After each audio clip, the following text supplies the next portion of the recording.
안녕하십니까. 저는 70을 바라보고 있는 할머니입니다. 세월이 참 야속하게도 벌써 일이 흘러버렸네요.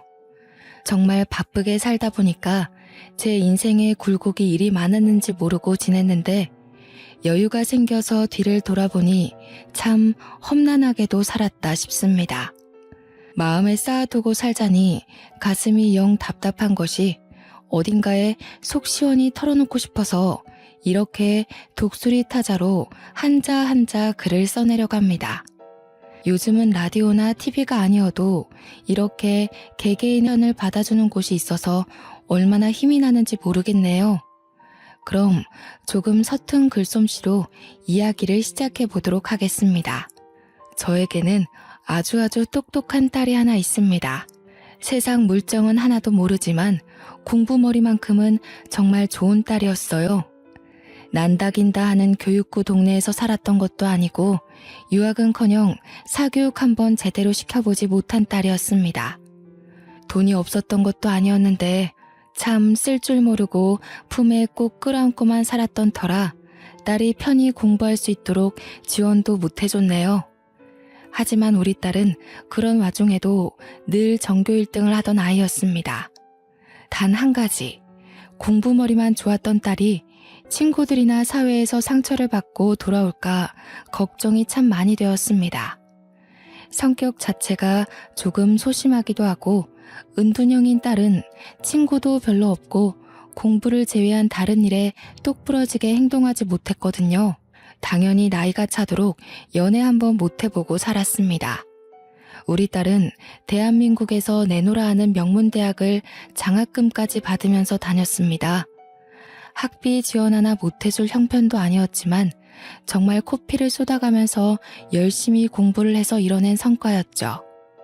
하지만 학교에서도 친구 하나 없이 지내는 것 같았습니다.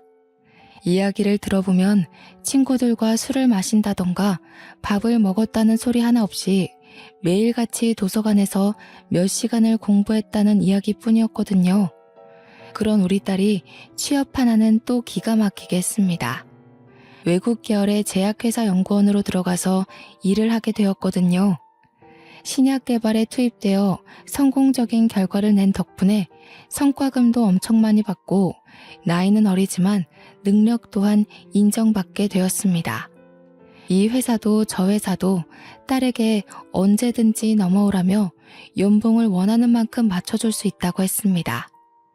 딸은 신약 개발을 하는 것도 좋지만 하고 싶은 공부를 마음껏 할 수 있는 지금 회사가 참으로 마음에 든다고 했죠. 어릴 때부터 뚝심 있게 공부를 하더니 커서도 공부에 매진하는 모습이 참 한편으로는 예쁘면서도 걱정이 되기도 했습니다. 점점 나이는 30대에 가까워지는데 우리 딸은 연애 한번 못 해봤으니까요. 남편과 저는 남몰래 선짜리라도 주선해야 하나 걱정이 참 많았답니다. 도통 남자에 관심이 없으니 혹시나 취향이 조금 남다른가 하는 생각도 했습니다. 남편은 술을 진탕 먹고 한번 물어보자고 열린 마음으로 받아줄 수 있다는 이야기까지 했습니다만 저는 아닐 거라 굳게 믿었죠. 하루는 남편이 혹시나 싶어 넌지시 물어보니 딸이 기겁을 하면서 아직 남자를 만나고 싶은 마음이 없었을 뿐이라고 단칼에 의심을 잘라냈습니다. 그 뒤로는 정말 남편과 저는 매일같이 기도를 드리며 딸에게 좋은 짝지가 나타나길 기다렸어요. 하지만 하늘도 무심하시지. 그런 기도가 무색하게 남편이 큰 병을 얻고 말았습니다. 남편이 췌장암에 걸리고 말았어요. 췌장암이라는 게 증상이 워낙 늦게 나타나기도 하고 쉽게 알아차리기 어려운 곳에 자리를 잡다 보니 항암 치료도 이미 늦은 단계에서 발견이 되었습니다. 저는 정말 좌절했고 딸아이 또한 한동안 충격에 쌓여 헤어나오질 못하는 수준이었습니다. 남편만 덤덤하게 제 손을 잡고 임자, 이제 내가 가려나 봐. 우리 딸 꼭 좋은 자리에 시집 보내고 내가 손 못 잡아줘서 미안해 하며 눈을 감았습니다. 딸과 저는 부둥켜 안고 얼마나 울었는지 모르겠어요. 화장터에 도착해서 남편을 태우는데도 이게 꿈인지 생시인지 구별이 가지 않을 만큼 현실감이 없었습니다. 정막이 쌓인 집에서 저는 남편의 온기를 찾아 며칠을 헤매곤 했습니다. 딸은 그런 저를 일으켜 세워준 하나뿐인 가족이었습니다. 남편이 죽고 나서 딸은 더욱 연구에 매진하기 시작했어요. 집에 돌아오지 않는 날이 적지 않을 만큼 회사 연구실에서 먹고 자며 일을 했습니다. 그 이유는 췌장암을 빨리 알아차릴 수 있는 검진 키트를 만들고 싶어서였습니다. 저는 그런 우리 딸의 마음을 너무나도 잘 알기에 말리지 못했습니다. 그렇게라도 해서 아버지의 마지막을 곱게 마무리하고 싶었기 때문일 테니까요. 다행히도 남편은 저에게 마지막 선물처럼 보험금을 남겨주고 떠났습니다. 처음에 보험회사에서 금액을 듣고 통장을 수령했을 때는 선물이라고 생각했는데 시간이 흐르고 나니 짐덩이 같더군요. 남편의 목숨값인데 이걸 어떻게 쓰나 싶어서 그랬습니다. 그렇게 딸과 저는 서로를 의지하며 점차 마음의 안정을 찾았고 처음에는 온기가 사라진 집에 슴슴한 온기를 불어넣었습니다. 몇 년의 세월이 더 흐르고 딸아이가 35살이 되었을 때 비로소 저에게 결혼을 하고 싶다며 남자를 소개시켜 주었습니다. 저는 정말 깜짝 놀라고 말았죠. 매일같이 회사 일에만 매진하던 딸이 어느 세월에 연애를 해서 결혼 이야기를 하는지 저는 꿈에도 눈치채지 못하고 있었거든요. 저는 무척이나 긴장하며 예비 사위를 기다렸습니다. 진중하고 소심한 우리 딸이 어떤 남자를 내 눈앞에 데려올까 너무너무 궁금해서 그 전날엔 잠도 제대로 들지 못할 정도였습니다. 그렇게 딸이 데려온 남자의 첫인상은 다시 생각해도 참 별로였습니다. 생긴 게 너무 반질반질해서 뭐랄까 좋게 말하면 진하게 잘생긴 얼굴이었지만 나쁘게 말하면 카바레에 있을 법한 제비처럼 생긴 얼굴이었습니다. 생긴 걸로 판단하면 안 된다고 하지만 첫인상부터 편견을 가지게 만드는 그런 외모였습니다. 옷도 단정치 못하고 조금 과하게 삐까뻔쩍한 반질반질한 실크 셔츠 같은 걸 입었는데 색도 어찌나 화려한지 정말 딱 보기에 딸과 어울리지 않았죠. 공부밖에 모르고 살았던 우리 딸과는 결이 다른 모습이랄까요? 저는 무척이나 걱정이 되었습니다. 딸의 눈이 정말 하트로 변해 있는 게 멀리서 봐도 느껴지는 정도였는데 예비 사위에게서 그런 느낌이 전혀 나지 않았거든요. 저는 조심스레 두 사람의 만남이 어디서부터 시작된 건지 슬쩍 물어보았습니다. 그러자 딸이 아주 수줍어하면서 이야기를 하는데 예비 사위가 무명 생활이 조금 긴 모델이라고 하더라고요. 연구원인 딸과는 전혀 접점이 없는 직업이라 저는 예비 사위가 사기꾼 같다는 생각을 지울 수가 없었습니다. 그러면서 딸이 저에게 몇 년 전에 만들었던 신약이 풀리면서 예비 사위가 지명 광고의 모델로 발탁이 되었고 촬영장에 놀러 갔다가 인연이 닿았다고 했습니다. 제가 유명한 모델이냐고 되물으니 그건 아니라고 손사래를 치더군요. 지명 광고라는 것도 TV나 그런 곳에 나오는 게 아니라 신문 광고에 작게 얼굴이 실리는 수준이라고 했습니다. 그러니까 전혀 유명세와는 거리가 멀고 돈도 제대로 벌 수 있는 사람인지 의심이 가는 수준이었다는 말입니다. 제가 딸에게 슬쩍 모델 일을 하면 벌이가 되나 하고 떠보니 딸이 웃으면서 돈은 자기가 잘 버는데 뭐가 문제냐고 하더라고요. 제 속이 콱 막힌 듯한 기분이 들었지만 남편이 죽고 최근 몇 년 동안 딸이 이리 환히 웃는 모습을 본 적이 없었기에 목구멍에서 말이 막히더라고요. 그냥 예비 사위가 매너가 좋고 연애에 대해 전혀 모르는 쑥맥인 딸을 잘 이끌어주는 사람이라고 했습니다. 그 말을 하면서 서로 마주보고 웃는데 제가 어찌 반대하겠나 싶더라고요. 두 사람은 서로를 반려자라고 생각하는 것 같은데 제가 끼어들 틈이 전혀 보이지 않았습니다. 딸은 자기가 연애를 안 해봐서 연애에 대해 잘 모르는 부분을 예비 사위가 잘 알려준다고 이야기를 덧붙였습니다. 저는 속으로 생각했죠. 연애에 뭘 알려줄 게 있나? 그냥 마음 가는 대로 살면 되지. 라고요. 둘이 결혼을 하겠다고 했으니 저도 심도 깊은 질문들을 이어갔습니다. 부모님은 뭘 하시는지, 학교는 어디까지 나왔는지. 그런데 그 질문조차 딸이 계속 가로채더라고요.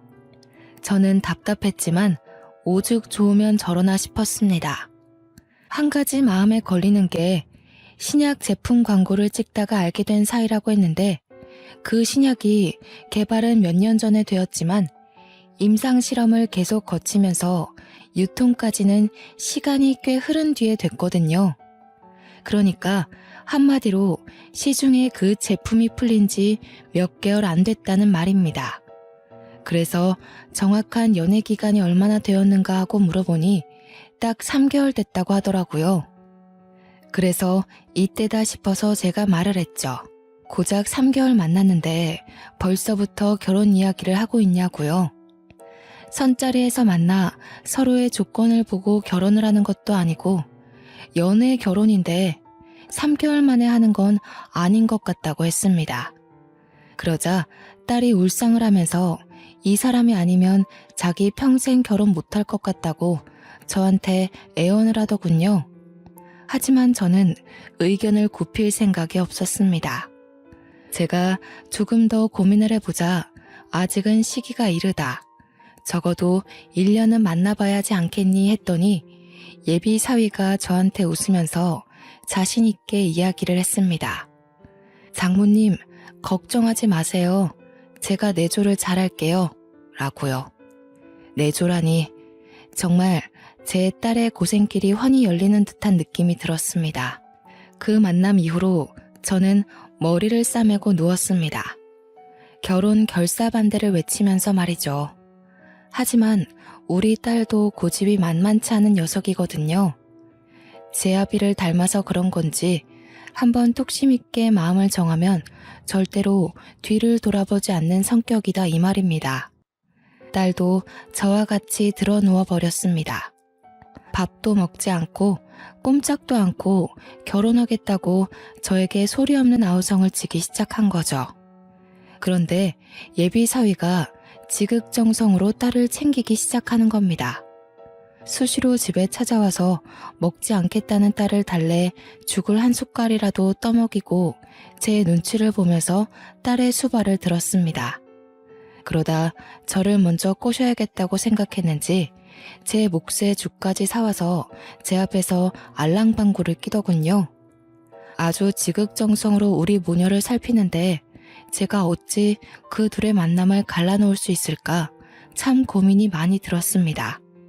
결혼을 시켜달라며 커피도 타다 주고 쌍화탕도 타다 주고 제가 집을 드나드는 것을 가지고 잔소리를 하지 않자 살림까지 손을 대더군요.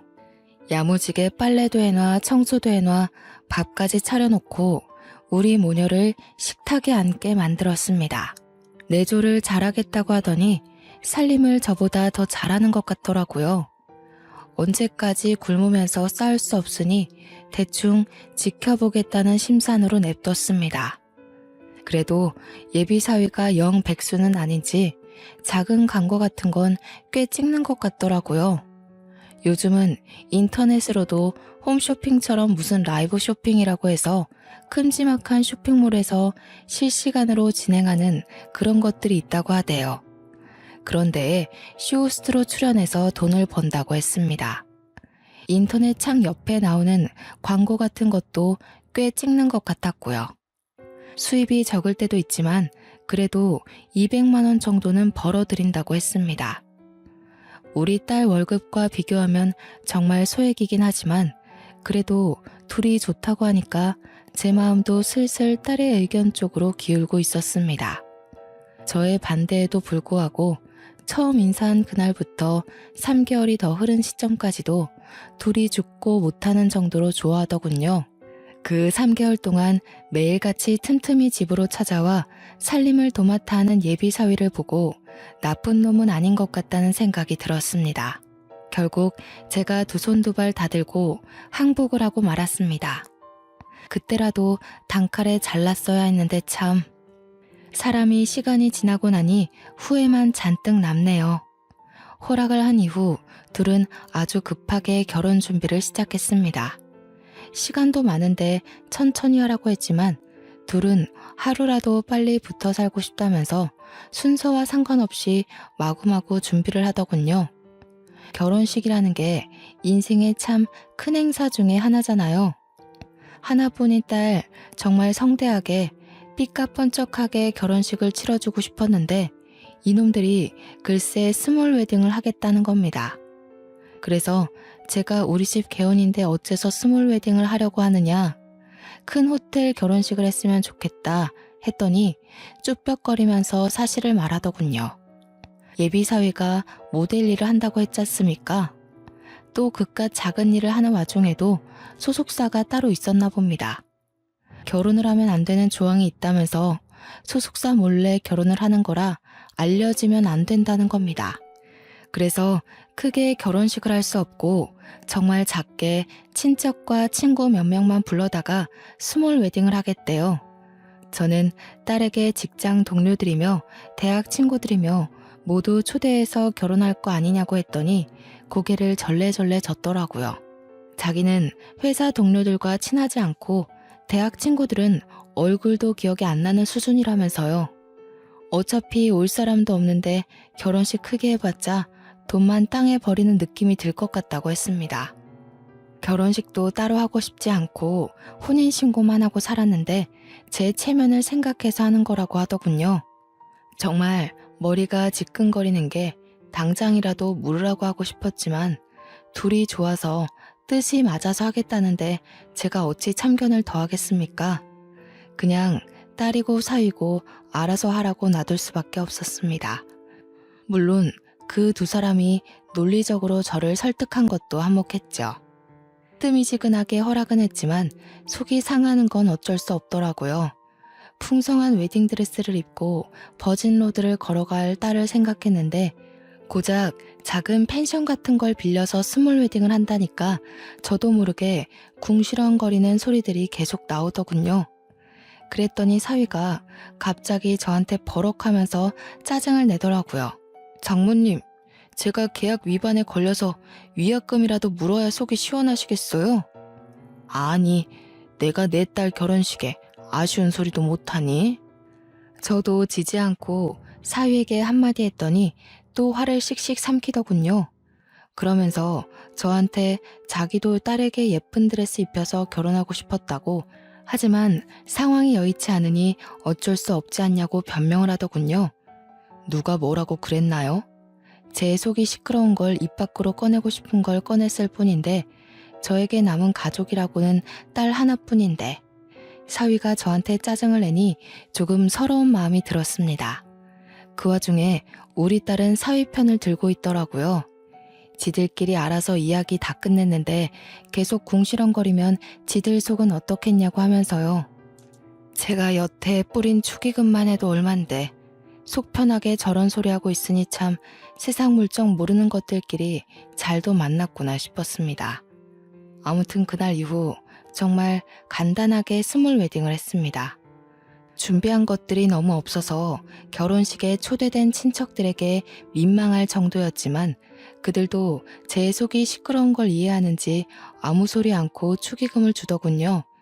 나중에 따로 밥이라도 대접해야 할 것 같은 결혼식 분위기를 어떻게든 이겨내고 딸과 사위를 신혼여행길로 보냈습니다. 적적하게 혼자 남아 집에 있으니 참 그동안 딸을 키웠던 30여 년의 세월이 주마등처럼 스쳐가더라고요. 남편이 있었다면 이런 스몰 웨딩은 하지 않았을 텐데 하는 생각도 들고요. 신혼여행에서 돌아온 딸은 혼인신고를 마치고 신혼집으로 들어갔습니다. 딸이 모아둔 돈이 꽤 있었지만 돈을 오롯이 신혼집 구하는 데 사용하는 것을 제가 반대했습니다. 딸이 얼마나 힘들게 고생해서 번 돈인지 잘 알고 있었고 괜히 사위는 뭣도 해오지 않는 마당에 딸 혼자서 그 큰 집값을 감당해야 할 필요를 못 느꼈기 때문이었습니다. 남편이 남겨준 보험금으로 노후를 위해 사두었던 아파트의 전세 계약이 끝날 시점이 되어서 그 집으로 딸을 들여보냈습니다. 그리고는 그냥 전세 계약 해준 거라고 대충 말을 해놨었는데 사돈어른이 등기부 등본이라도 떼본 건지 입주하는 날 저에게 전화를 하셨더군요. 아니 사돈, 그 집 전세 계약 해준 거래서 그냥 돈 좀 보태주신 줄 알았더니 사돈 명이더라고요. 예, 그건 어찌 하셨는지. 무슨 문제가 있나요? 아니요. 혹시라도 집 해주셨다고 우리 아들 기죽이시는 건 아닌가 싶어서요. 요즘 반반 결혼이 추세하고 하잖아요. 이왕 집은 사돈이 해주셨으니까 명이라도 반반 해주시는 건 어때요? 그 집은 제 노후 자산입니다. 언제까지 아이들 살게 놔둘 집도 아니고 사위가 성공해서 지들도 좋은 동네로 이사 가야죠. 제가 딱 잘라 거절을 하면서 은근히 사위 보고 돈 많이 벌어오라 해라는 식으로 말하자 사돈이 황급히 전화를 끊었습니다. 끊긴 전화를 내려다보는데 반반 결혼 운운하면서 반반은 하나도 한 것 없이 명의만 뚝 잘라 떼달라고 하니까 화가 나더라고요. 그 길로 사위에게 전화를 걸어서 한 소리 했습니다. 사돈어른이 그런 이야기를 하셨는데 불쾌하다고 하면서 혹여나 콩고물 떨어지길 기대한다면 마음을 일찍 접으라고 했습니다. 저는 그 집을 딸에게 평생 살 집으로 넘길 생각이 없었어요.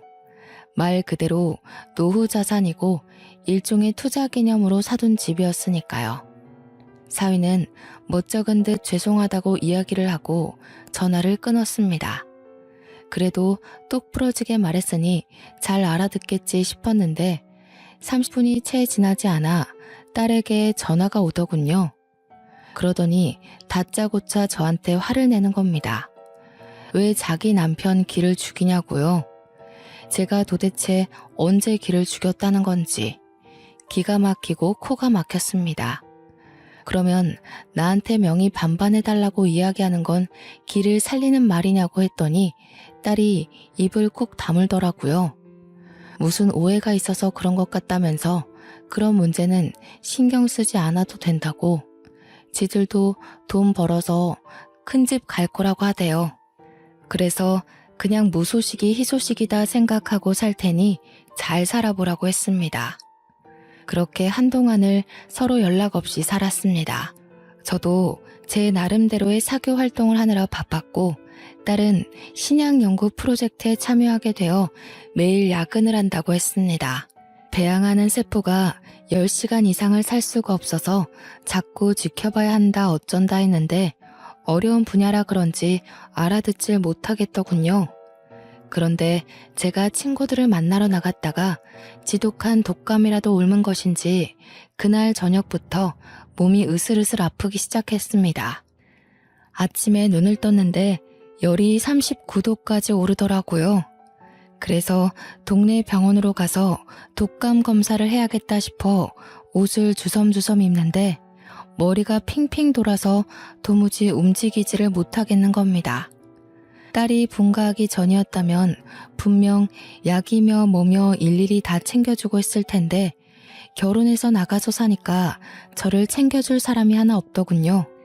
그럴 때면 정말 일찍 절두고 떠나버린 남편이 야속하게만 느껴졌습니다. 딸은 새 프로젝트 때문에 바쁘다고 했으니 저를 병원까지 데려다 줄 사람은 사위 하나밖에 없었습니다. 그래서 제가 사위에게 덜덜 떨리는 손을 부여잡고 전화를 걸었습니다. 신호가 한참을 가는데도 받지 않더군요. 그러다 포기하고 전화를 끊을 때쯤 사위가 전화를 받더니 저한테 와다다다 자기 할 말을 쏟아내더군요. 장모님, 제가 결혼한 거 업계에는 비밀이라고 했잖아요. 이렇게 갑자기 전화부터 하시면 제가 곤란하거든요. 제가 결혼한 거 절대로 들키면 안 되니까 앞으로 먼저 전화하지 마세요. 아니 이서방, 지금 그게 나한테 할 소리인가? 용건이 있으시면 문자 메시지 남겨두시면 되잖아요. 그럼 제가 틈날 때 전화를 드릴게요. 제가 위약금 물게 되면 그거 장모님이 내주실 거예요? 아니잖아요. 저 지금 촬영 들어가야 하거든요. 나중에 다시 이야기해요. 그러더니 전화를 뚝 끊어버리는 게 아니겠어요. 아픈 와중에도 제 할 말은 하겠다고 서운한 티를 퍽퍽 냈는데 사위는 한숨을 내쉬면서 바쁘다고 끊어버렸습니다. 잘 나가는 모델이면 또 몰라도 고작 인터넷 광고 몇 개 찍은 걸로 저런 생색을 내니 어이가 없을 뿐이었죠. 이 와중에 열은 계속 오르고 정신은 몽롱해지고 결국 쓰러지기 일보 직전에서야 119에 전화를 걸었습니다. 현관문까지 열었던 것은 기억이 나는데 그 뒤로는 아무것도 기억나지 않더군요. 고열에 정신을 놓아버리고 말았던 것이었어요. 결국 병원 측에서 딸에게 연락이 간 것인지 딸이 병원으로 찾아왔습니다. 병명은 독감으로 인한 급성 폐렴이었어요. 딸은 제가 눈을 뜨자마자 저한테 한다는 소리가 미련하게 왜 집에서 아픈 걸 참고 있냐며 진즉 병원을 왔어야지 하는 겁니다. 저도 갑자기 밤사이 아프기 시작한 거라 이렇게 될 줄 몰랐는데 말이죠. 아픈데 딸까지 제 마음을 몰라주니 너무 서럽더라고요. 그러면서 전화는 왜 안 했냐고 하는데 제가 눈물을 뚝뚝 흘리면서 사위에게 전화를 했다고 했습니다. 딸이 바쁜 거 아니까 사위에게 전화를 했는데 매몰차게 전화하지 말라 했다고 하니 딸이 당황하더군요. 그러더니 저한테 요즘 사위가 일이 밀려 들어와서 많이 바쁘다고 앞으로는 지한테 하라고 하더이다. 제 생각엔 백수나 다름없는 사이놈인데 그깟 거 몇 개 했다고 웃새는 꼴이라니. 딸이 변명을 하듯 요즘 일이 많이 들어온다면서 오늘도 오디션 보러 갔다고 했습니다. 딸 말대로라면 제 사위는 왜 TV에는 코빼기도 안 비치는 걸까요? 자랑도 엄청나게 했을 법한데 조용한 걸 보면 오디션 보는 족족 떨어지는 건 아닐까요? 병원에서 꼬박 3일을 입원해 있는 동안 사위놈은 얼굴 한 번 안 비쳤습니다. 태어나는 날에도 딸 혼자 왔길래 사위는 어쩌고 너 혼자 왔냐고 전화해서 데리러 오라고 말하라 했습니다. 그러자 딸이 우물쭈물하면서 전화기를 꺼내지도 않더군요. 전화해보라고 독촉을 하니 그제서야 전화를 못한다고 하는 겁니다. 제가 왜 전화도 못하냐고 물어보니 위약금 물면 어떻게 하냐고 실없는 소리를 하는 겁니다. 자기랑 결혼한 걸 다른 사람들은 모르지 않겠냐고 웃으면서 이야기를 하는데 정말 머리 한 쥐어박고 싶었습니다. 그게 무슨 속 편한 소리입니까? 도대체 주위에서 딸과 결혼한 것도 모르는 채 이렇게 살고 있다는 게 정상적인 부부 관계입니까? 그래서 제가 혹시 이서방 바람이라도 피는 거 아니냐고 하니 딸이 저한테 버럭했거든요. 그런 소리 하지 말라고 하는데 당연히 아니길 바라면서도 제 속이 찜찜한 건 어쩔 수 없었습니다. 제 속이 불타는 느낌이라 결국 참지 못하고 주말에 제가 딸의 집으로 찾아갔습니다. 배를 벅벅 긁으면서 사위가 문을 열어주길래 다짜고짜 들어가 앉아서 이야기 좀 하자고 했습니다. 이서방, 언제까지 결혼 사실을 숨기고 살 텐가? 속이는 것도 하루 이틀이지. 소속사에서도 이야기하고 유부남인 걸 밝히는 게 좋지 않겠어? 장모님, 원래 미혼이어야 인기가 더 높아지는 거 모르세요? 나중에 제가 남들이 뭐라 할 수 없을 만큼 유명해지면 그때 다 밝힐 거예요. 아무리 그래도 그렇지. 그때 되면 잃을 게 더 많다는 걸 모르고 하는 소리야 지금? 저 이제서야 인터넷 라이브 쇼핑몰이며 홈쇼핑 채널에서도 슬슬 입질 오고 있는 중이라고요.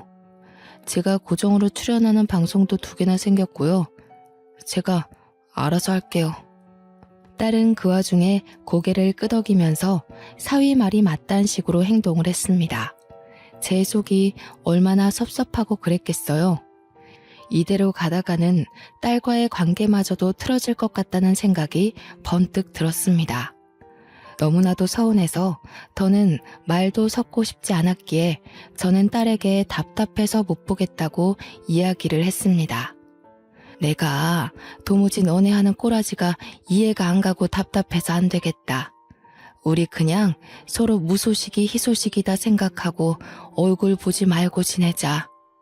제가 칼같이 자르고 뒤를 돌아서니 딸이 엄마 이대로 가면 어떡해 하며 저를 부르더군요. 하지만 그냥 무시한 채 흘러내리는 눈물을 대충 닦고서는 집으로 돌아왔습니다. 그렇게 한 3일을 내가 지를 어떻게 키웠는데 하며 가슴을 퍽퍽 찌며 울었던 것 같네요. 하지만 딸도 그날 이후 저에게 따로 연락을 하지 않았습니다. 당연히 간이고 쓸개고 다 빼줄 것처럼 굴었던 사위놈도 저에게 연락을 하지 않았고요. 제 사정을 하는 친구들이 저를 불러내어 좋은 거 많이 먹고 구경도 하자며 저를 위로해 주었습니다. 덕분에 친구들과 목포 여행도 가고 부산 여행도 가고 하면서 마음에 많은 안정을 취하게 되었습니다. 그렇게 1년이라는 시간이 지나는 동안 명절에도 제 생일에도 딸네 부부는 연락 한 통 없었습니다. 물론 저도 딸 생일이나 사위 생일에 먼저 연락을 하지 않았으니 쌤쌤이라고 해도 무방하겠네요. 찾아오지도 않고 그 흔한 문자 한 통 없으니 가슴이 아리고 쓰리고 했지만 없는 셈 치고 살자고 마음을 먹었습니다. 간간히 그리운 마음도 들었지만 연락해봐야 제 속만 아프지 않겠습니까? 걷어낼 수 있을 때에는 가차없이 걷어놔야겠지요. 1년이 지난 어느 날 무심코 일일 드라마를 보다가 TV 채널을 돌렸는데 사위가 광고에 떡하니 나오지 않겠습니까? 보니까 무슨 노래 경영 프로그램 광고였는데 거기에 출연을 하는 모양인지 사위 얼굴이 떡하니 잡히더군요. 약간 반가운 마음도 들고 그래서 이제는 TV에 나올 만큼 성공했구나 싶어서 용기를 내어 딸에게 전화를 걸었습니다. 그런데 딸이 제 전화를 받지 않더군요. 일이 많이 바쁜가 싶어서 부재중 연락이 온 것을 보면 저에게 연락을 하겠지 싶어서 기다렸습니다. 하지만 밤 12시가 되도록 딸에게 연락이 없었습니다. 그때부터 제 가슴이 콩닥콩닥 뛰더니 불안한 마음이 자꾸 들더군요. 그래서 늦은 밤이지만 사위에게 연락을 해봐야겠다 싶어서 전화를 걸었습니다. 금방 사위가 받아서 여보세요 하길래 나일세 하고 받았더니 누구세요? 이러는 게 아니겠습니까? 제 번호도 저장을 안 해둔 건지 아니면 지워버린 건지 제가 누군지 모르는 눈치였습니다. 제가 한숨을 푹 쉬면서 자네 장모일세 하니까 갑자기 목소리가 싹 바뀌더니 왜 전화하셨어요? 하고 되묻더라고요. 자네 TV 광고에 나온 거 보고 전화했네. 이제는 TV에도 나오고 돈은 좀 벌었는가? 자네가 그렇게 말하던 유명한 사람이 되었으니 이제 우리 딸이랑 결혼한 것도 다 밝혔나 싶어서 전화해봤네. 그러니 사위가 나지막하게 작은 목소리로 저에게 대꾸를 했습니다. 제가 미쳤어요? 결혼했다고 이야기를 하고 다니게? 그건 그렇고 딸이랑 연락도 한 통 안 하고 사시나 봐요, 여전히? 그게 무슨 소린가 자네. 뚱딴지 같은 소리를 하고 있어. 같이 사니까 잘 알 거 아닌가. 지난 1년 동안 서로 연락은커녕 얼굴도 안 보고 살았다는 걸. 모르셨어요? 저희 별거한 지 꽤 됐는데. 그러더니 저한테 딸한테 이야기 마저 들으세요 하고 전화를 뚝 끊어버리는 게 아니겠어요? 밤 12시고 나발이고 너무 놀라서 저는 딸의 집으로 찾아갔습니다. 별거 중이라니 도대체 그동안 무슨 일이 있었던 건지 딸의 얼굴을 직접 보고 이야기를 들어야 속이 시원할 것 같았습니다. 그런데 배를 한참 누르자 현관문을 열고 떡하니 나오는 것이 딸이 아니라 사위이지 뭡니까? 제가 너무 놀라서 자네가 왜 여기서 나와? 하고 물어보니 어리둥절한 얼굴로 왜요? 하고 묻는 겁니다. 왜요? 아니 우리 딸 집에서 왜 자네가 나오냐니까. 별거 중이라며. 짐 싸서 나간 게 장모님 딸이에요. 이게 말이나 되는 소린가 지금? 내 명의의 집인데 내 딸이 나간다는 게. 우리를 얼마나 우습게 알았으면 이런 파렴치한 짓을 꾸며? 당장 짐 싸서 나가게. 제가 소리를 버럭버럭 지르면서 화를 내자 사위의 얼굴이 약간 구겨졌어요. 그런데 그 뒤에서 어떤 여자가 갑자기 자기야 누구야?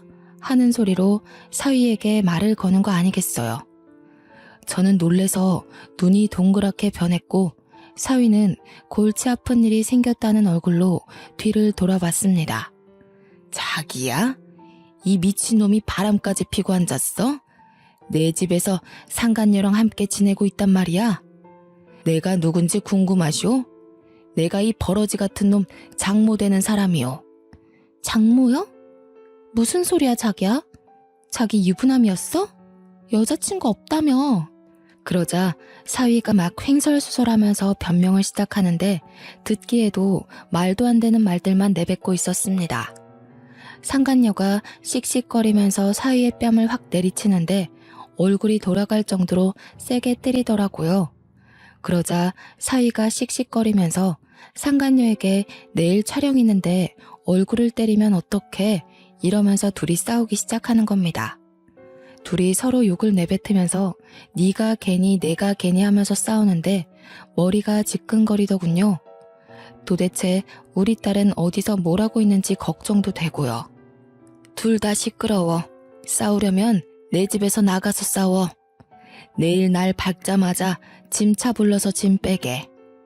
그러자 사위가 장모님 오해해요 하면서 갑자기 제 바지가랑이를 붙들고 이야기를 하는데 상간녀라는 여자는 저한테 유부남인 거 진짜 몰랐다고 하면서 도망을 가려고 하더군요. 그 타이밍에 딸에게 전화가 걸려왔어요. 엄마 무슨 일 있어요? 너무 오랜만이죠. 하길래 당장 너 살던 집으로 돌아오라고 하니 말이 없더군요. 사위 이야기 다 들었으니 당장 오라고 하니 20분도 안 되어서 딸아이가 집으로 왔습니다. 둘이 살던 집 근처 원룸을 얻어서 나가 있었다고 하더군요. 이 모질이야. 나가도 저놈이 나가야지 왜 네가 나가고 앉았어? 그러니 딸이 답답하게 저 사람이 원룸 얻을 돈이 어디 있어 이러대요. 제가 딸의 등을 퍽퍽 치면서 그래서 이런 놈이랑 결혼하면 안 된다고 했어 안 했어 하면서 오열을 했습니다. 그러자 딸도 저를 보고 설움이 복받쳤는지 울기 시작했습니다. 딸이 우니 제 가슴이 더 찢어지는 듯한 고통에 휩싸였어요. 저는 앉아서 무릎 꿇고 당장 어디로 이사를 가요? 저 갈 데 없어요 하는 사위의 뺨을 힘껏 내리쳤습니다. 딸도 제 행동에 놀랐고 사위도 놀라서 얼굴을 부여잡더라고요. 내가 자네 바람피는 꼴까지 다 봤는데 자네를 용서해야 할 이유가 있나? 갈 데 없는 건 내가 알 바가 아니니 당장 꺼지게. 내 눈앞에서 당장 꺼져. 그럼 재산분할은 재산분할 해주셔야죠. 자네가 장가 올 때 뭘 들고 왔다고 재산분할을 요구하나? 법대로 하자고. 바람핀 증거며 뭐며 내 눈으로 똑똑히 봤는데 내가 못할 것 같나? 어디 한번 소문 제대로 내보자고. 딸은 바람 폈다는 소리에 그게 다 무슨 소리냐고 벌벌 떨고 있더라고요. 알고 보니 사위가 소속사에서 눈치를 챈 것 같으니 잠시 별거를 하자는 식으로 말해서 딸을 원룸으로 보낸 것이었어요. 그러다가 결혼 소식을 알리니 많이 하는 문제로 딸과 다툼이 자주 있어서 지금은 싸운 상태였다고 했습니다. 그게 전부 사위놈이 바람을 피려고 계략을 짠 것이었죠. 딸은 사위에게 깊은 배신감을 느꼈는지 부들부들 떨었습니다. 제가 소문을 낸다고 하자 사위는 재산 분할도 필요 없다, 조용히 이혼해달라고 했습니다. 딸도 더 이상 더러운 꼴 보기 싫다며 위자료를 돈독히 받자는 저를 말렸습니다. 끝까지 정말 사랑해서 그런 건지 모르겠지만 물러 빠진 딸을 보고 저는 가슴을 두어 번 더 쳐야만 했습니다. 저에게 뺨을 대신 때려주어서 고맙다며 앞으로는 실망시키지 않겠다고 하는데 도대체 제가 실망할 일이 뭐가 있겠습니까? 딸의 아픔을 먼저 헤아리지 못한 게 천추의 한이죠. 그렇게 속전속결로 서류까지 잘 정리하고 저는 그 집에서 딸의 짐을 모조리 빼서 저희 집으로 옮기고는 집을 팔아버렸습니다. 어차피 오래 들고 있으려고 했던 집도 아니었고 도무지 찝찝해서 그 집을 가지고 있기 싫었거든요. 그 사이에 시세 차익이 많이 나서 꽤 짭짤하게 부동산 수익을 얻었습니다. 그런데 3개월쯤 지나서 갑자기 모르는 번호로 연락이 오더군요. 바로 사위의 상간녀라는 여자였습니다. 저에게 사위가 자기를 속이고 만난 거나 다름없으니 본인도 피해자라고 위자료를 받아야겠다는 미친 소리를 하지 뭡니까? 저는 경찰서에서 당당하게 만나보자고 했습니다. 어디 상간녀가 조강지처에게 위자료를 달라는 허튼 소리를 하냐고 소리를 지르며 싸웠더니 그냥 해본 말이라고 전화를 뚝 끊더라고요. 끝까지 미친 것들 아니겠습니까? 통화 녹음본을 들고 변호사도 찾아가고 경찰서도 찾아가 봤는데 뾰족한 수가 없더군요. 그래서 그냥 똥 밟았다고 생각하고 말았습니다. 그로부터 일주일 후 이번에는 전 사돈이 저에게 전화를 하더군요. 우리 아들 맨몸으로 쫓겨난 것도 어이가 없어서 말이죠. 그 집에서 살면서 우리 아들이 번 돈도 생활비로 썼을 거 아닙니까? 그럼 집에 대한 기여도가 있는 건데 재산 분할해 주셔야죠. 그 집값이 그리 탐나더이까? 눈에는 눈, 이에는 이 아니겠습니까? 서로 소송전으로 어디 한번 더럽게 굴러봅시다. 그러자 전 사돈이 제 반응을 예상치 못했는지 어버버 하더라고요. 저는 기분이 너무 더러워서 참을 수 없었습니다. 그 길로 인터넷에 사람들이 가장 많이 본다는 사이트에 줄줄이 글을 올렸습니다. 요즘 TV 광고에 나오는 유명세 타는 모델 XXX가 내 사위였다 하면서 글을 올리고 종편 채널에서 하는 노래 부르는 대회에 나온 캡처본을 올렸죠. 당연히 소문은 급 물살을 타고 기사까지 뜨게 되었습니다. 유명해지면 잃을 게 더 많을 거라던 제 말을 무시했던 사위에게 제대로 파급력을 보여주고 싶었죠. 그 글을 엄청 퍼지고 후속 기사에는 소속사에서도 몰랐다고 계약을 파기하겠다고 하더군요. 그날 저녁에서야 사위와 사돈이 번갈아가며 지들 생각이 짧았다고 제발 글 좀 내려달라고 거짓말이었다고 이야기해달라는데 제가 왜 그래야 합니까? 소속사에서 위약금으로 계약금의 몇 배를 달라고 했다더군요. 얼마나 고소한지. 딸과 저는 마사지까지 받고 와서 둘이 나란히 누워 두 다리 뻗고 잠을 잘 잤습니다. 그 이후로 전 사위는 다시 인터넷 방송을 전전하는 신세가 되었고 수억의 빚을 떠안게 되었다고 했습니다. 이래서 사람이 언제까지 비밀을 숨기고 살 수 없는 거겠죠. 마음도 곱게 쓰고 가진 것보다 더 욕심내면서 살면 안 된다는 걸 깨우쳤길 바랍니다. 서툰 글솜씨로 이렇게 길게 사연을 써서 보내게 되었네요. 추워지는 날씨에 평안한 하루 보내시길 바라면서 제 글은 여기서 마무리하도록 하겠습니다.